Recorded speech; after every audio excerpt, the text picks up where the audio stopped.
ভাইরে, জীবনে বহু যুদ্ধের নাটক সিনেমা দেখছি, কিন্তু বাংলাদেশে এই প্রথম মা ছেলের যুদ্ধের নাটক দেখলাম। ভারতের মানুষ তাদের মা গরুকে অনেক ভালোবাসে। তারা তাদের মায়ের ভালোবাসার বহিঃপ্রকাশ করার জন্য গরুর গোমূত্র খায় এবং তারা তাদের মায়ের ভালোবাসা বৃদ্ধি করার জন্য গরুর গোমূত্র বিদেশে রপ্তানি করে। শুধুমাত্র ভারতবাসীরা তাদের মাকে ভালোবেসে ইচ্ছামতো গোমূত্র খেয়ে থাকে, কিন্তু বাংলাদেশের রামছাগল বস্তির ছেলে টিকটকার মামুন তার মাকে ভালোবাসতে গিয়ে ধর্ষণ মামলা খায়। এটা কোনো কথা হইল ভাই?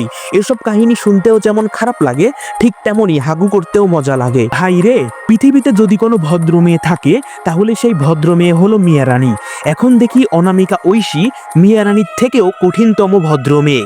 মাঝে মাঝে আবার টিকটকার বস্তির ছেলে মামুনের বুকে কামড় মেরে ভদ্রতার পরিচয় দেয়। অনামিকা ঐশী একসময় তার জীবন সঙ্গিনীর সাথে সৌদি আরবে হজ করার চিন্তা ভাবনা করত।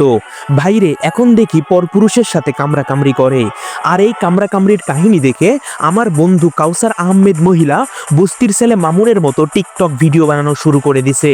আবার এইদিকে দেখলাম আমার বন্ধু গরিবুল্লাহ নাতি রমজান R15 কিনে রাজশাহী শহরের রাস্তায় রাস্তায় শোডাউন মারতেছে লাইলার মতো সুগার মাম্মি পটানোর জন্য। তবে গরিবুল্লাহ নাতি রাজশাহী শহরে শোডাউন না মেরে গুলশান বনানীতে শোডাউন মারলে কচি কচি হাজার হাজার সুগার মাম্মি পাইতো। ভাই রে, আমি এখনো বুঝতে পারিনি সুগার মাম্মিদের ভিতরে আছেটা কি।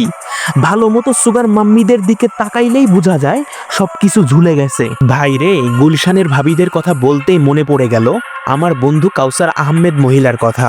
আমার বন্ধু একদিন বলতেছিল গুলশানের ভাবিদের কথা মনে পড়লেই বান্টু খাড়া হয়ে যায়, তখন বাথরুমে গিয়ে ইচ্ছা মতো গিটার বাজাই। ভাই রে, আমি এখনো বুঝলাম না বস্তির ছেলে মামুনের সাথে খাট কাঁপানো ঐশীর কি সম্পর্ক। এত সুন্দরী ভোলা ভালা মাইয়া কেমনে পারলো বস্তির ছেলে মামুনের সাথে খাট কাঁপাইতে? যে মাইয়া এক সময় পর্দা করত, স্বামীর সাথে হজ করার কথা ভাবতো, সেই মেয়ে আজ বস্তির ছেলে মামুনের ভোগের পাত্র। মনে হইতাছে বস্তির ছেলে মামুন অনামিকা ঐশীকে খুব মজা করে খায়। ভাই রে, 20 বছরের এই জীবনে টিকটকারদের যে পরিমাণ খাট কাঁপানো ভিডিও দেখছি, সেই পরিমাণ ভিডিও জনি দাদা আর মিয়া রানী তৈরি করতে পারেনি। এই ক্ষেত্রে জনি দাদা আর মিয়া রানী মনে হয় জীবন যুদ্ধে অনেক পিছিয়ে আছে। টিকটকাররা জীবনে কিছু করতে পারুক বা না পারুক, তারা শুধু লিংক ভাইরাল করতে পারে। আর তাদের এই ভাইরাল ভিডিও দেখে আমার বন্ধু কাউসার আহমেদ মহিলা শুধু গিটার বাজাইতে পারে। ভাইরে, দিন শেষে একটা কথা বলতে চাই, টাকা পয়সা দেখে বুইরা বেটির সাথে প্রেম করবা তো মামুনের মতো পোদ মারা খাইবা, আর অনামিকা ঐশীর মতো ভোলা ভালা পর্দাশীল মাইয়া দেখে বিয়ে করবা তো আলভির মতো ঠাস করে মারা খেয়ে যাবে।